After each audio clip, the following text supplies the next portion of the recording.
Ram Ram. Sarvebhyah hritpurvaka namaskaraha. Swagatam. Welcome to class 39 of Learn to Chant Soundaryalahari of Adi Shankaracharya. So this is going to be our final class of learning new verses. We will have revision sessions like I told you all. So it has been a great yajna. I hope you all have also enjoyed this journey and improved your chanting skills, reading skills, etc. And so we started it sometime last year, I think in December or so. And today we are going to complete learning the last 4 verses. As usual, we will have a quick recap of the verses learned in the previous class, followed by the new verses. And our panelists, we have all 4 of them who have been very regular and who have assisted us very well with the Anucharanam so far. So Prithvi, Charu, Shivani and Vihan, they are going to assist us today also. And another announcement is that please look out for the email with the details, but we are going to be having our valedictory function for this webinar on 21st August, Sunday. In all likelihood, it's going to be at the same time as our webinar, that is 5 p.m. IST. And we will have a chief guest also. So we will announce the details by email. So please look out for that. And we will, as usual, have our revision session next class, followed by the valedictory, like I said. Then we will have a few revision sessions. We will also send you details regarding the assessment, which is going to be mostly in a month or 2, not beyond that. So I hope you all have been practicing. And let us start. I see that chat is disabled again. Let me see if I can enable it.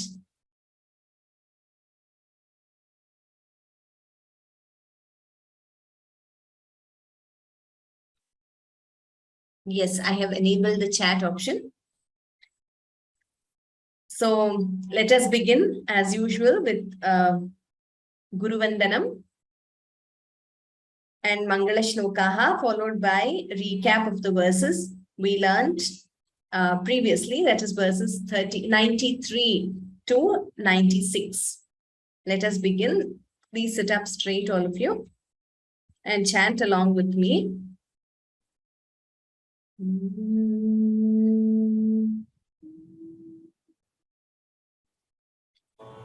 Gururev gatir gurumeva bhaje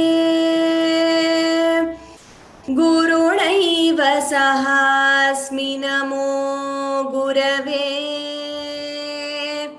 Na gurov paramam shishurasmi guroho Matirasti gurau mama pahi guro Shruti smriti purananamayam karunalayam Namami bhagavat pada shankaram lokashankaram Soundaryalahari kartre sarvamangaladayine Shankaracharya varyaya Yatirajayate namaha Shankarupena machittam pankikritamabhudyaya Kinkari yasya samaya Shankaracharyamashraya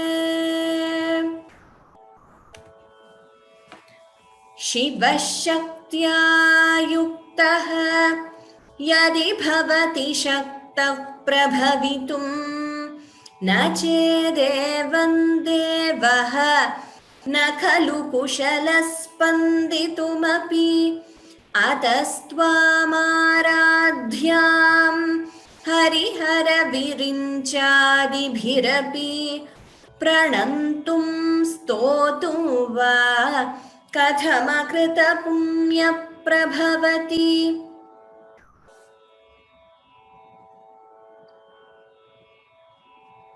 Okay, let us quickly recap the verses we learnt in the previous class.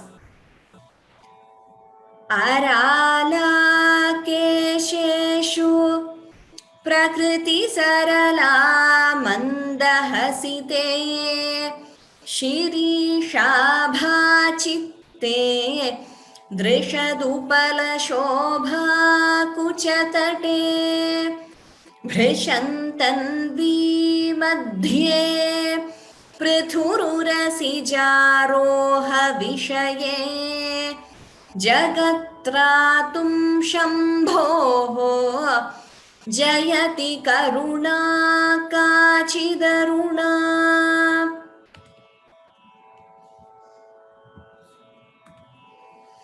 कलङ्कः कस्तूरी रजनिकरबिम्बञ्जलमयं कलाभिः कर्पूरैः मरकतकरण्डन्निबिडितम् अतस्त्वद्भोगेन प्रतिदिनमिदं रिक्तकुहरं विधिर्भूयो भूयः निबिडयति नूनं तव कृते पुरारातेरन्तः पुरमसि ततस्त्वच्चरणयोः सपर्या मर्यादा तरलकरणानामसुलभा तथा ह्येते नीताः शतमखमुखाः सिद्धिमतुलां तव द्वारोपान्तस्थितिभिरणिमाद्याभिरमराः कलत्रं वैधात्रं कति कति भजन्ते न कवयः श्रियो देव्याः को वा न भवति पतिः कैरपि धनैः महादेवं हित्वा तव सति सती नाम चरणे कुचाभ्यामासङ्गः कुरवकतरोरप्यसुलभः. Okay, we will move to the next verse, 97th verse, Prithvi. Ram Ram Ram. Ram Ram Ram.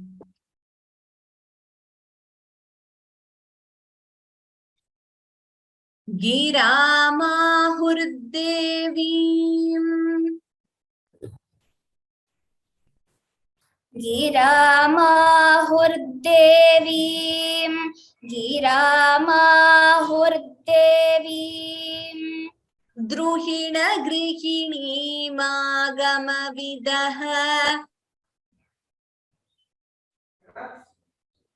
Druhina grihini magamavidaha Druhina grihini magamavidaha Haref patnim padmam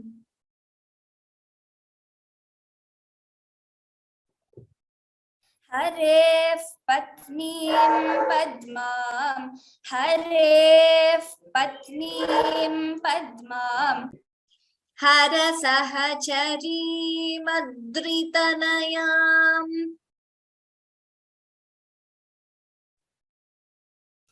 Harasahachari madritanayam Harasahachari madritanayam Turiya kapitvam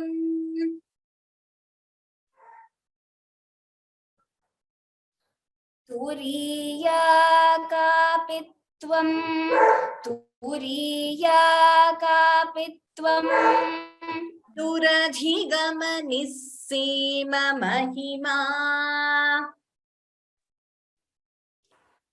Duradhigamanissima mahima Duradhigamanissima mahima Mahamaya Vishvam. Mahamaya Vishwam. Mahamaya Vishwam. Brahmayasi Parabrahma Mahishi. Brahmayasi Parabrahma Mahishi. Brahmayasi Parabrahma Mahishi. Uttamam. Gira Mahur Devim Druhina Grihini Magama Vidaha. So please note the difference between pronouncing this Dru. This is Druhina. D, R and Ukara. So Dru, U should be heard. Whereas this is Grihini. It is not Gru. It is Gr. So Druhina, Grihini. That subtle difference should be clear. If you see, this is Dru, D-R-U, even in IAST. Grihini, R, like Rishihi, Rituhu, that way. Okay, Krishna, that way. Druhina, Grihini, Magama Vidaha, Harehe, Patni, Visarga followed by Pa, Upadmaniya. So, Hare, Patnim, Padmam, Hara Sahachari, Madritanayam. So, I hope this is clear. Hara Sahachari Madri. Adri. Note the Dvitvam there. The D is doubling. Hara Sahachari Madri Tanayam. Turiya Kapitvam. Turiya Kapitvam. Again here Dvitvam. The D is doubling. Kapitvam. Duradhi Gama Nisima Mahima. G is Mahaprana. Mahamaya Vishwam. Brahmayasi. Bra. Parabrahma. Again, note the Dvitvam here. B is doubling. Parabrahma Mahishi. Okay. E is Hrasva. It is not a long letter. So let us do one pada, that is one quarter at a time. Giramahurdevim Druhida Grihini Magama Vidaha. Giramahurdevim Druhina Grihini Magama Vidaha. Giramahurdevim Druhina Grihini Magama Vidaha. Hare Patnim Padmam Hara Sahachari Madritanayam. Hare Patnim Padmam Hara Sahachari Madritanayam. Hare Patnim Padmam Hara Sahachari Madritanayam. Turiya Kapitvam Duradhigama Nissima Mahima. Turiya Kapitvam Duradhigama Nissima Mahima. Turiya Kapitvam Duradhigama Nissima Mahima. Mahamaya Vishvam Brahmayasi Parabrahma Mahishi. Mahamaya Vishvam Brahmayasi Parabrahma Mahishi. Mahamaya Vishvam Brahmayasi Parabrahma Mahishi. Uttamam. Now let us do half verse at a time. Giramahurdevim Druhida Grihini Magama Vidaha. Hare Patnim Padmam Hara Sahachari Madritanayam. Giramahurdevim Druhina Grihini Magama Vidaha. Hare Patnim Padmam Hara Sahachari Madritanayam. गिरामाहुर्देवीं द्रुहिण गृहिणीमागमविदः हरेः पत्नीं पद्मां हरसहचरीमद्रितनयाम् तुरीया कापि त्वं दुरधिगमनिस्सीममहिमा महामाया विश्वं भ्रमयसि परब्रह्ममहिषि तुरीया कापि त्वं दुरधिगमनिस्सीममहिमा महामाया विश्वं भ्रमयसि परब्रह्ममहिषि तुरीया कापि त्वं दुरधिगमनिस्सीममहिमा महामाया विश्वं भ्रमयसि परब्रह्ममहिषि. Uttamam. Now the entire verse. Giramahurdevim druhina grihinimagamvidah hare patnim padmam harasahacharim turiya kapitvam duradhigamanisimamahima mahamaya vishvam भ्रमयसि परब्रह्ममहिषि गिरामाहुर्देवीं द्रुहिण गृहिणीमागमविदः हरेः पत्नीं पद्मां हरसहचरीमद्रितनयां तुरीया कापि त्वं दुरधिगमनिस्सीममहिमा महामाया विश्वं भ्रमयसि परब्रह्ममहिषि गिरामाहुर्देवीं द्रुहिण गृहिणीमागमविदः हरेः पत्नीं पद्मां हरसहचरीमद्रितनयां तुरीया कापि त्वं दुरधिगमनिस्सीममहिमा महामाया विश्वं भ्रमयसि परब्रह्ममहिषि. Uttamam Prithvi. Thank you very much, Prithvi, for all your assistance in the class. And Prithvi has been very regular since the beginning, and also for taking the classes when I was not able to make it on a few days. You took the revision classes, so really appreciate you for that. Thank you very much, Prithvi. She is also a student of Gita Govinda Samskrita Sangha and has been learning since many years Sanskrit and shlokas as well. Dhanyavadaha. So this is, like I always say, whether it's for us or panelists or attendees, this is just, this is an ongoing journey. It's not that we are going to complete it here. This yajna will continue. And so this is like a lifelong journey we have undertaken. So I hope we continue this. Next verse. Oh, before we go to the next verse, there's one question. Is there a dvitvam in Brahma? Yes, there is. So Parabrahma. So Parabrahma, that B is doubling. Okay, so that dvitvam should be heard clearly. We'll move to the next verse now. Shivani.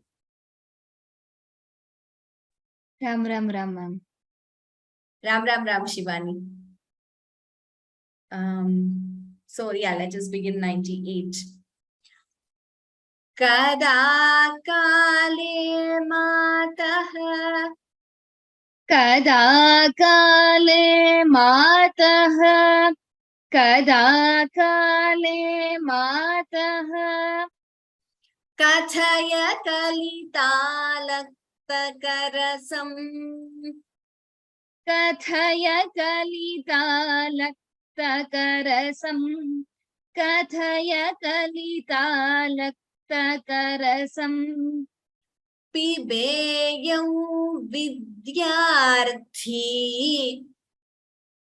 पिबेयं विद्यार्थी पिबेयं विद्यार्थी तव चरण निर्णेजन जलम् तव चरण निर्णेजन जलम् तव चरण निर्णेजन जलम् प्रकृत्या मूकानाम् प्रकृत्या मूकानां प्रकृत्या मूकानाम् अपि च कविताकारणतया अपि च कविताकारणतया अपि च कविताकारणतया कदा धत्ते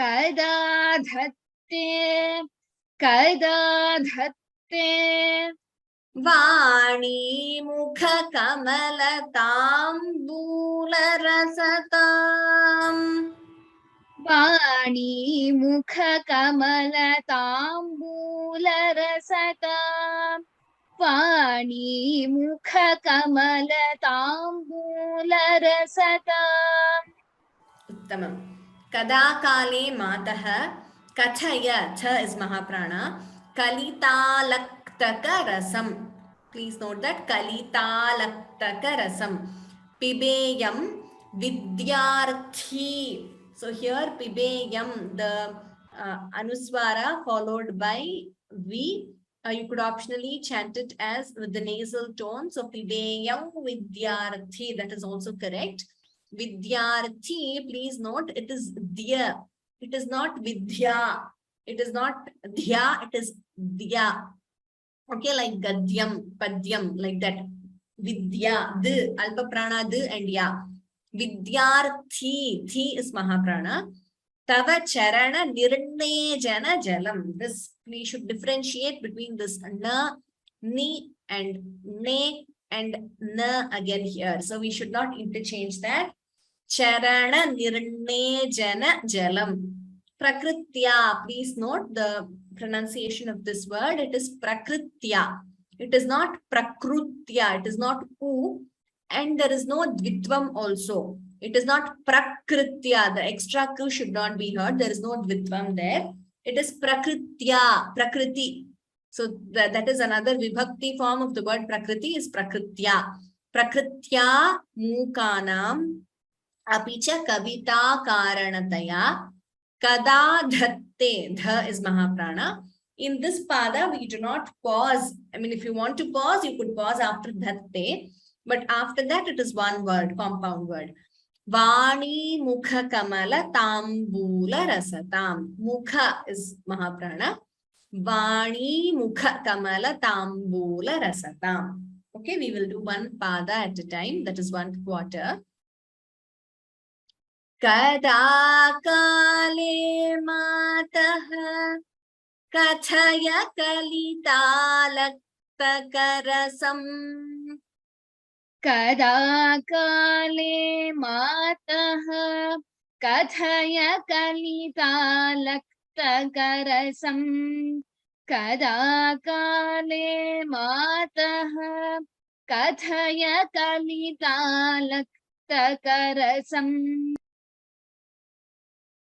पिबेयं विद्यार्थी तव चरण निर्णेजन जलम् पिबेयं विद्यार्थी तव चरण निर्णेजन जलम् पिबेयं विद्यार्थी तव चरण निर्णेजन जलम् प्रकृत्या प्रकृत्या मूकानाम्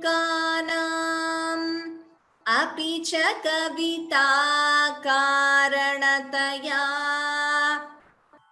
प्रकृत्या मूकानाम् अपि च कविता कारणतया प्रकृत्या मूकानाम् अपि च कविता कारणतया कदा धत्ते वाणी मुखकमलताम्बूलरसताम् कदा धत्ते वाणी मुखकमलताम्बूलरसताम् कदा धत्ते वाणी मुखकमलताम्बूलरसताम् Uttamam.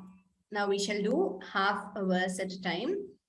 Kada kale matah kathaya kalitalaktakarasam pibeyam vidyarthi tava charana nirnejana jalam. कदा काले मातः कथय कलितालक्तकरसं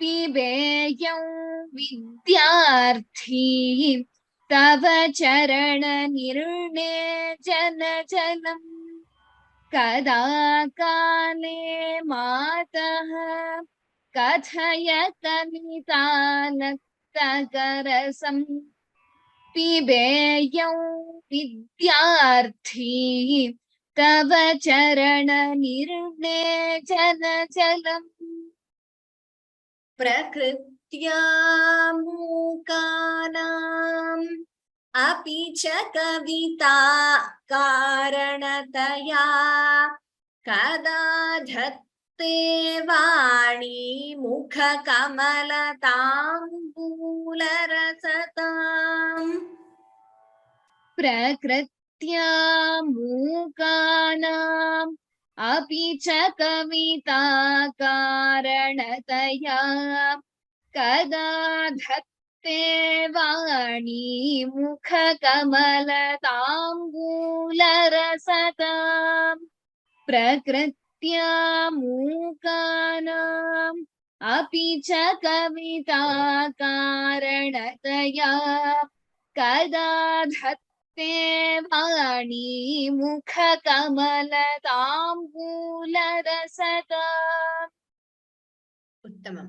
Now we'll do the whole verse. Kada kale matah kathaya kalitalaktakarasam pibeyam vidyarthi tava charana nirnejana jalam prakrutya mukanam अपि च कविता कारणतया कदा धत्ते वाणी मुखकमलताम्बूलरसताम् कदा काले मातः कथय कलितालक्तकरसं पिबेयं विद्यार्थी तव चरणनिर्णेजनजलम् प्रकृत्या मूकानाम् अपि च कविता कारणतया कदा धत्ते वाणी मुखकमलताम्बूलरसताम् कदा काले मातः कथय कलितालक्तकरसं पिबेयं विद्यार्थी तव चरणनिर्णेजनजलम् प्रकृत्या मूकानाम् अपि च कविता कारणतया कदा धत्ते वाणी मुखकमलताम्बूलरसताम्. Uttamam, very well chanted. Thank you very much, Shivani. So Shivani also has been very regular and assisted us very efficiently. Like you can see in the messages, a lot of them are appreciating all the panelists for their excellent selfless contribution. Shivani was also a panelist in Suprabhatam course, right, Shivani? And she also has participated and memorized Raghavira Gadyam. Yes. Right? Yes, wonderful. So she has also learned many verses. So thank you very much, Shivani. Very well done. Excellent. Before we move to the next verse, there is a question about this verse. In the third line, can we chant Mukanam api together instead of Mukanam and api? Yes, it's correct to chant Mukanam api together also. Just at like I've been saying, we are following this consistent practice of pausing at the yati. Yati is the place where we pause in a particular line. It's determined according to the chandas. So in this Shikharini chandas, after the sixth letter, we have a pause. So kada kale mataha, 6. After the sixth letter, there is a pause generally in this meter. Chandas is meter. However, in some lines, we do not pause because it is a compound word and we are not allowed to pause there. Grammatically, it would be incorrect to pause. Only in such lines, we continue chanting. Like, for example, the last line where we can't pause after the sixth letter. So we continue without breaking, without pausing. But this is for ease of chanting that we have done this throughout. Shiva Shaktya Yuktaha Yadi Bhavati. We learned it that way. It is also correct to chant Shiva Shaktya Yukto Yadi Bhavati Shakta Prabhavitum Nache Devan Devo Nakhalu Kushalas Panditumapi. So there is no need to pause. If you don't want, you can combine the sandhi and chant. However, while combining the sandhi, we should be careful to combine it accurately. If we are splitting, if we are pausing, we have to split the sandhi, which also should be done accurately. So very happy to share with you all also that because of the number of requests we have received in our chanting courses, we will be publishing books for chanting courses. So Gita, Soundaryalahari, etc., where we will give you both combined version and the split version in the book. So that would be easier for you. So first, this is the first step. To split and chant when possible is the first step for beginners. Once you're very conversant, then you can easily combine the sandhis and chant entire line at a time. So once it's in the pipeline, so with the grace of Bhagavan and Gurus, we hope that we can release those books soon. Sundar Rajan Mahodaya, will there be e-books? I'm not sure. I will ask the team whether it would be an e-book also.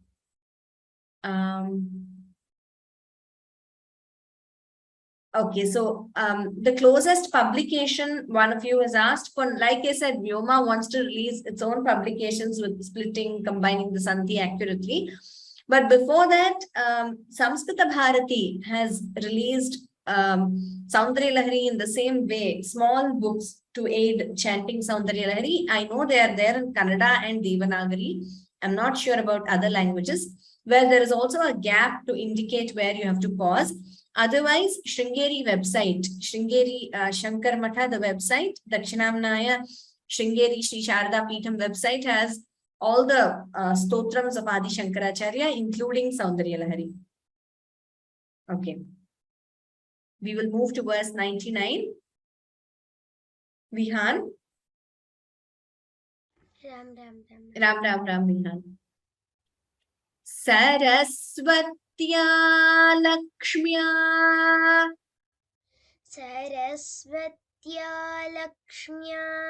Saraswatya Lakshmya. Vidhi Hari Sapatno Viharate. Vidhi Hari Sapatno Viharate. Vidhi Hari Sapatno Viharate. Rate Pativratyam. Rate Pativratyam. रतेः पातिव्रत्यम् शिथिलयति रम्येण वपुषा शिथिलयति रम्येण वपुषा शिथिलयति रम्येण वपुषा चिरञ्जीवन्नेव चिरञ्जीवन्नेव चिरञ्जीवन्नेव क्षपितपशुपाशव्यतिकरः क्षपितपशुपाशव्यतिकरः क्षपितपशुपाशव्यतिकरः परानन्दाभिख्यम् परानन्दाभिख्यम्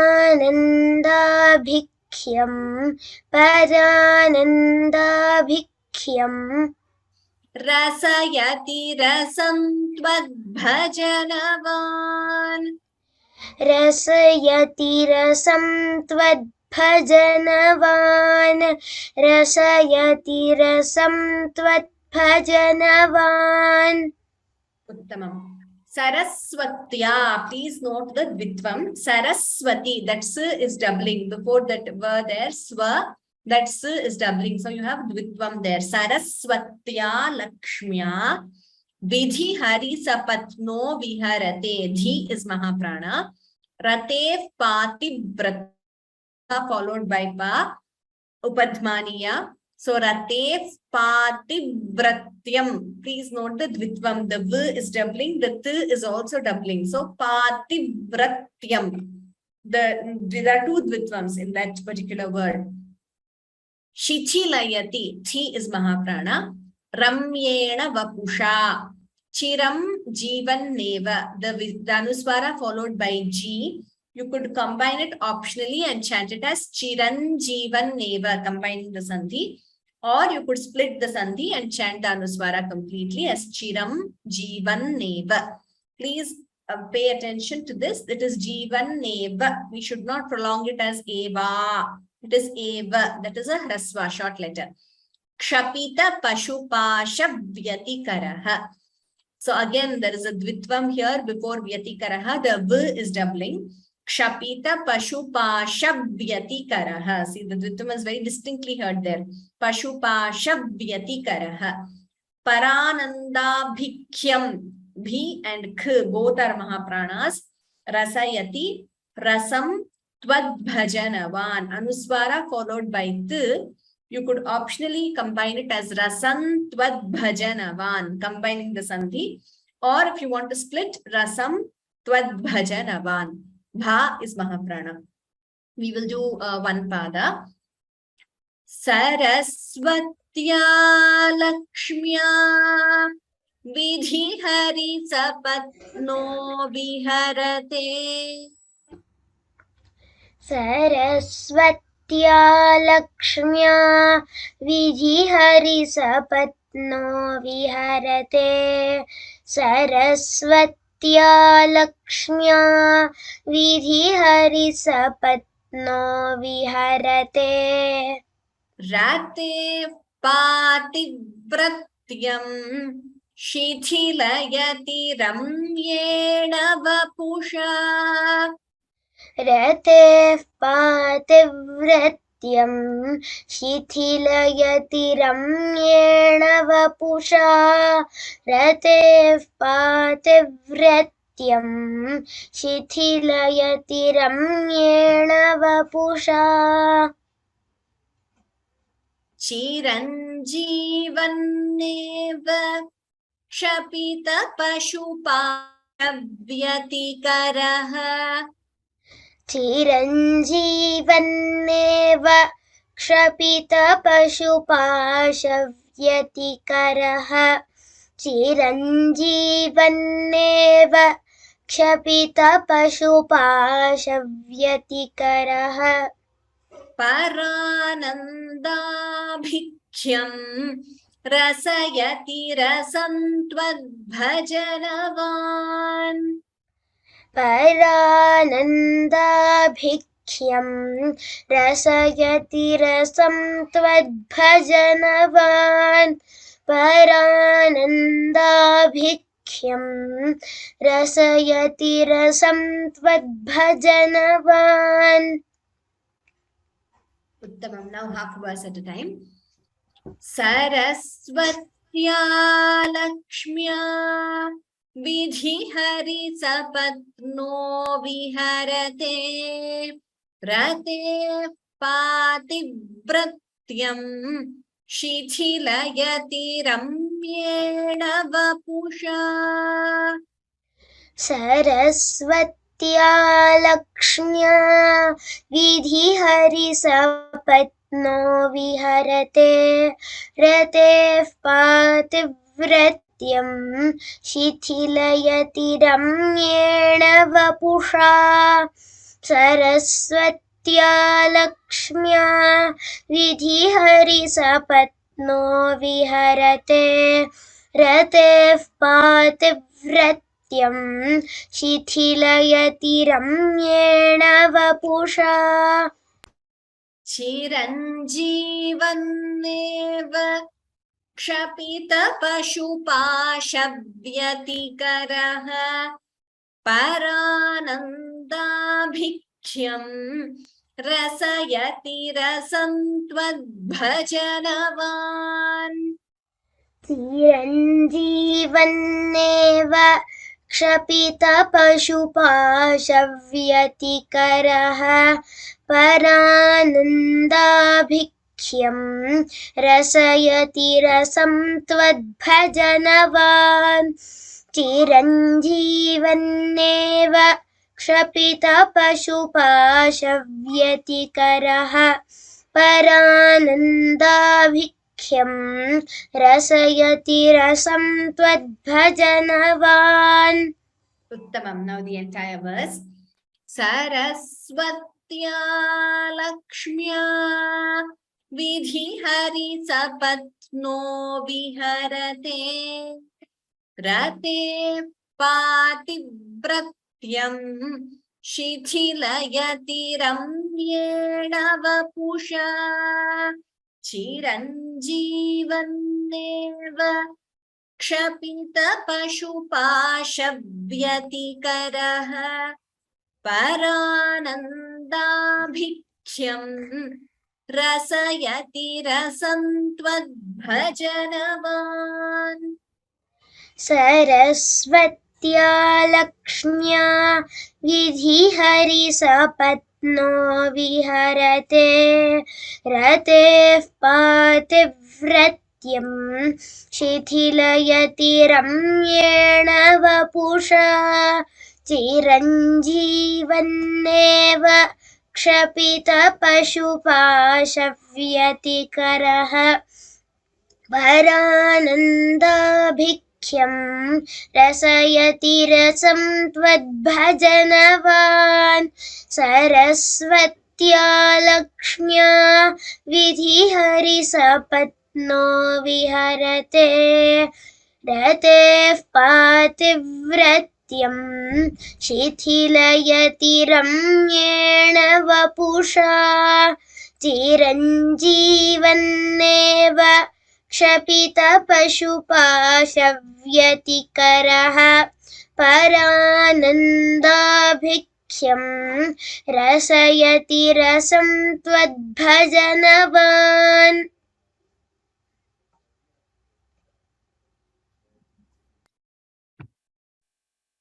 Uttamam, Vihan.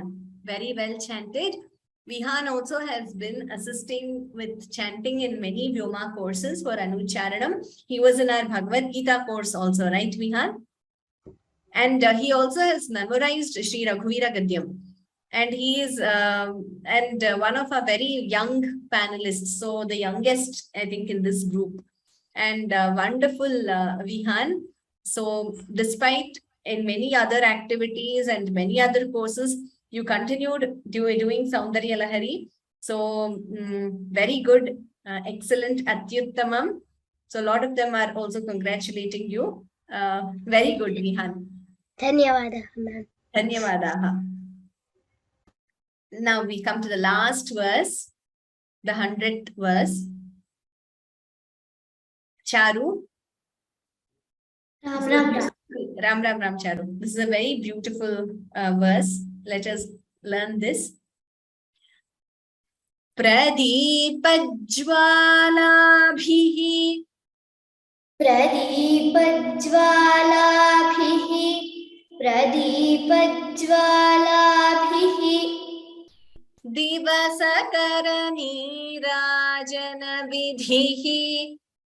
Divasakaranirajanvidhihi Sudha Suteshchandropala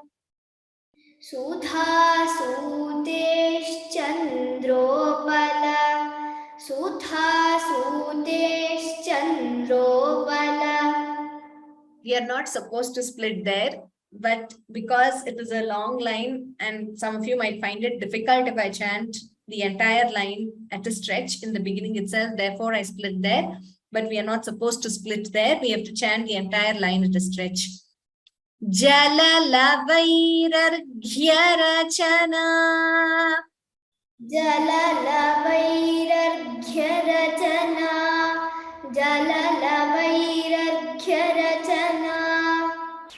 Swakiyairambobihi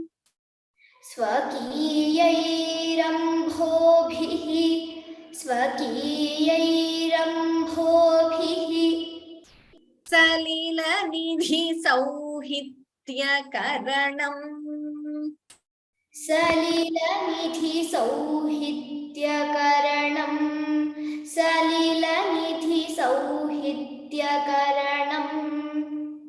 Tvadiyabhirvagbihi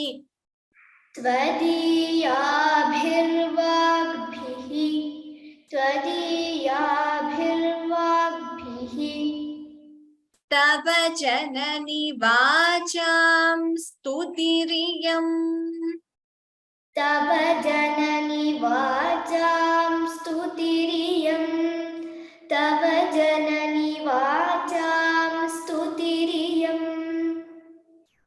Uttamam. Pradipajwalabhihi. Please note the j is doubling here. Dvitvam. Pradipajwalabhihi. The j very clearly the dvitvam is heard. It is not Pradipajwalabhihi. Pradipajwalabhihi. The j, stress on that. J is doubling. Bhi is Mahaprana. Divasakara Nirajana Vidhihi. Dhi is Mahaprana here again. Sudha. Dha is Mahaprana. This line, Samasta Padam, compound word, so we do not pause. Sudha Sutesh Chandro Pala Jala Lavairarghya Rachana. Okay, once again, I will read it slowly. Please go through every letter. Sudha Sutesh Chandro Pala Jala Lavairarghya Rachana. It might help to know the words there. Sudha Sutehe Chandro Pala Jala Lavaihi Arghya Rachana.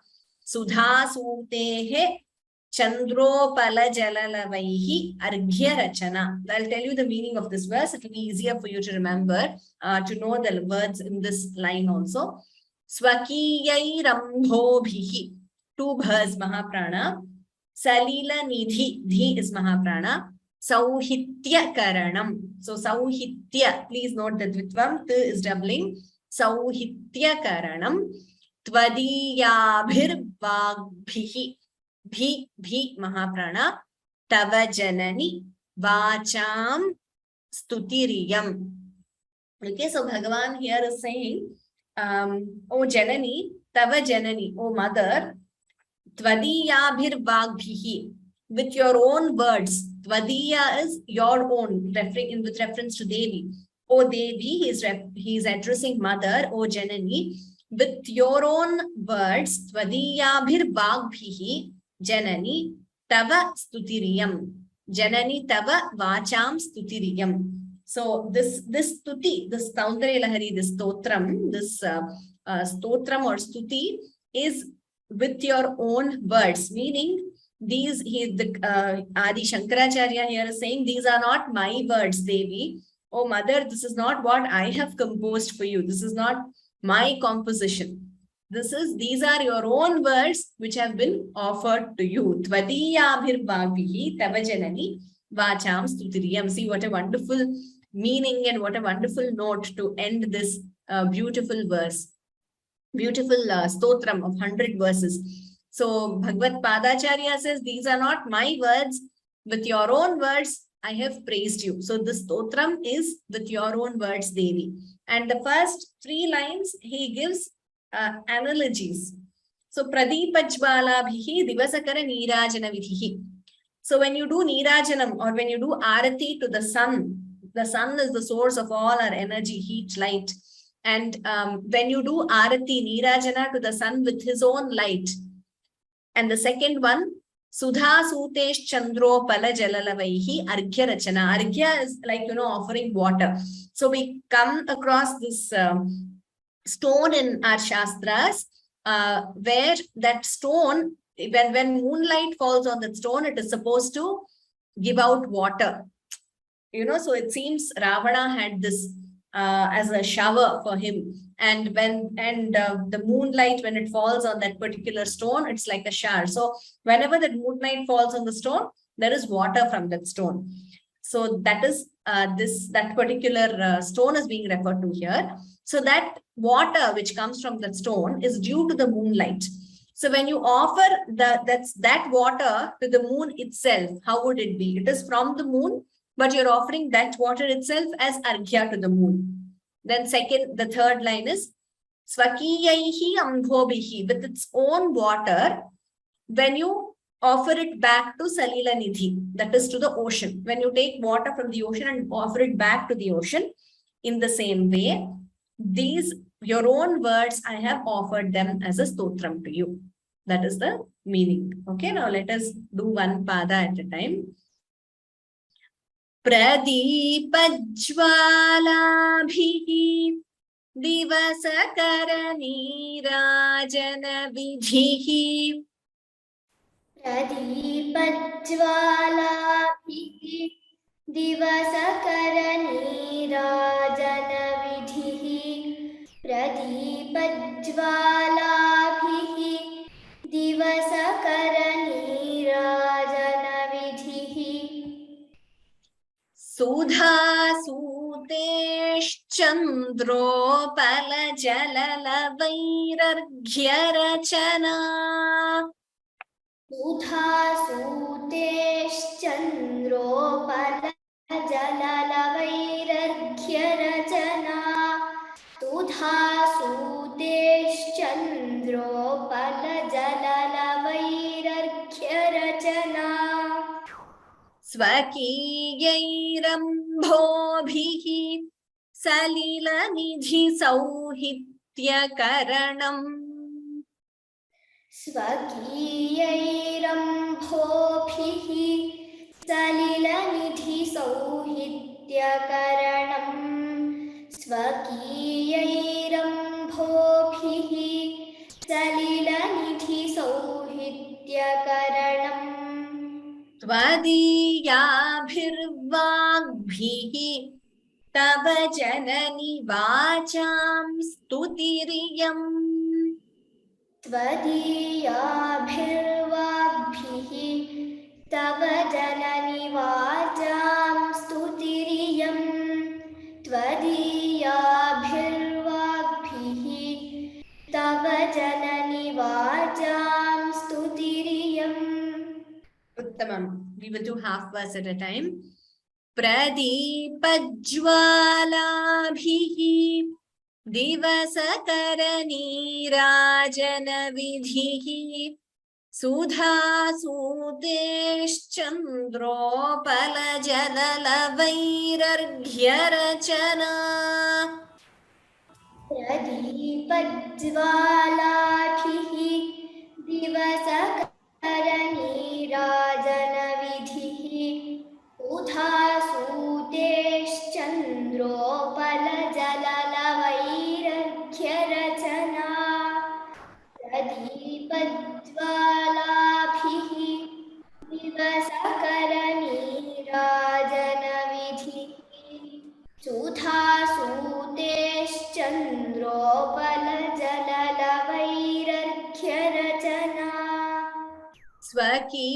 Swakiyairambobihi Salilanidhi Sauhityakaranam Tvadiyabhirvagbihi Tava Janani Vacham Stutiriyam. स्वकीयैरम्भोभिः सलिलनिधिसौहित्यकरणं त्वदीयाभिर्वाग्भिः तव जननि वाचां स्तुतिरियं स्वकीयैरम्भोभिः सलिलनिधिसौहित्यकरणं त्वदीयाभिर्वाग्भिः तव जननि वाचां स्तुतिरियम्. Uttamam. Now the entire verse. Pradipajwalabhihi Divasakaranirajanabidhihi Sudhasuteshchandropalajalalavailarghyarachana Swakiyairambobihi Salilanidhi Sauhityakaranam Tvadiyabhirvagbihi Tava Janani Vacham Stutiriyam. प्रदीपज्वालाभिः दिवसकरनीराजनविधिः सुधासूतेश्चन्द्रोपलजललवैरर्घ्यरचना स्वकीयैरम्भोभिः सलिलनिधिसौहित्यकरणं त्वदीयाभिर्वाग्भिः तव जननि वाचां स्तुतिरियम् प्रदीपज्वालाभिः दिवसकरनीराजनविधिः सुधासूतेश्चन्द्रोपलजललवैरर्घ्यरचना स्वकीयैरम्भोभिः सलिलनिधिसौहित्यकरणं त्वदीयाभिर्वाग्भिः तव जननि वाचां स्तुतिरियम्. Uttamam. Charu. Charu also has been with us through Bhagavad Gita and many other chanting webinars, right, Charu? And wonderful job, all four of you. You have done a great job. Thank you very much, Charu. Very well chanted. Soundaryalahari also, some of the verses are not very simple. They need practice. And the panelists used to practice beforehand, before coming to class, and assist us with the Anucharanam. Thank you very much. Excellent, Charu. Uttamam. Dhanyavadaha. So now we will quickly recap the 4 verses we have learned today. And I see that there are a lot of messages in the chat. Thank you very much for your very kind words. Any requests, any questions, request you to please send me an email, because it is not possible for me to answer every question in the chat message today. There are quite a few of them and we don't have much time left. So please send me an email so that I can reply, and also any feedback you have about the course, what you want in future courses, and how to improve, or whether you had any special benefits from the course, please send us, because we do look at all of them when we are trying to plan future courses, and we would be really happy to know if you have benefited from it. So let us quickly recap today's verses. Giramahurdevim Druhina Grihini Magamavidaha Hare Patnim Padmam Harasahachari Madritanayam Turiya Kapitvam Duradhigamanis Sima Mahima Mahamaya Vishvam Brahmayasi Parabrahma Mahishi Kada Kale Mataha Kathaya Kalitalaktakarasam Pibeyam Vidyarthi Tava Charana Nirnechana Jalam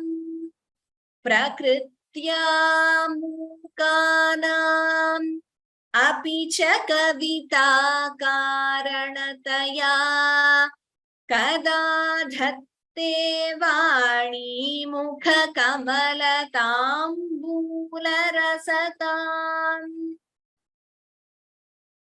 Sarasvatya Lakshmya Vidhi Hari Sapatno Viharate Rate Pativratyam Shithilayati Ramyena Vapusha Chiranjivanneva Kshapita Pashupashabhyati Karaha Paranandabhikyam Rasayati Rasam Tvadbhajanavan Pradipajwalabhihi Divasakarani Vidhihi Sudha Chandro Palajalalavailarghyarachana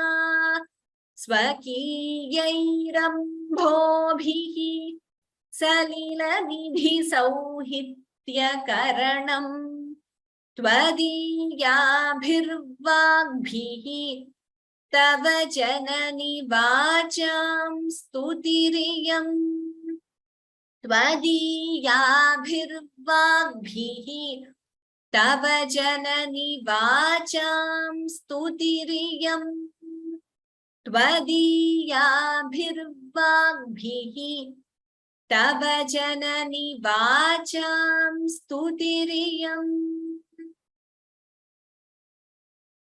Okay, so next class we will have a revision of 91 to 100. Thank you all so much. It has been a wonderful yajna with all of you. So, and thank you all for your messages. Like I said, there are many today, not possible for me to reply to each of them, but do please send me an email. I mean, I definitely will reply, even though I might take some time.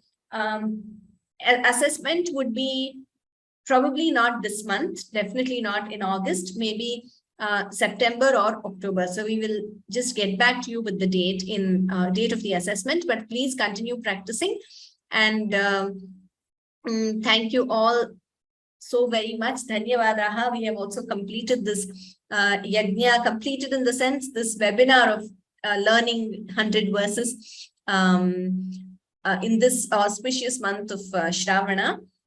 So we will meet next Sunday for revision, following which we will have the valedictory function, like I said, on the 21st. So my email ID, some of you are asking, I will just quickly post it here in the chat. It is also there on the website. And please do attend the valedictory function, and the details of that, the schedule, etc., will be shared with you all. We will have a chief guest who will address us about Soundaryalahari. So I will send you the details regarding that also. And any other requests for courses, etc., please do send us an email. My humble namaskarams, pranams to each one of you, and to all the panelists. Thank you once again. And we will conclude as usual with Shanti Mantraha. Video of all the verses, yes, that is in the pipeline. Now you already know that we have the revision sessions video. So whenever we have a revision session, I chant 10 verses. So next time it will be 91 to 100. So they have all been uploaded, and I also saw a message that audio is not uploaded for the previous revision 81 to 90. I will check on that. Thank you. So please, in the meanwhile, before we come up with a video like Raghuvira Gadyam or Suprabhatam, which we released recently, Venkateshwara Suprabhatam, before that, you can use the videos of the class itself. There is a playlist on YouTube. I will also send you an email with all the useful links for the class for practice, and you can use those videos, and then we will subsequently have another one like we did for our previous chanting courses. Dhanyavadaha. We will conclude with Shanti Mantraha. Sarve bhavantu sukhinah, sarve santu niramayaha, sarve bhadrani pashyantu, ma kaschid dukkha bhag bhavet. Om Shanti Shanti Shanti. Ram Ram Ram. Dhanyavadaha. Let us meet next Sunday at the same time. So please practice, all of you, for the for next class for individual chanting and subsequently for the assessment. I hope many of you can memorize also. Dhanyavadaha. Ram Ram Ram.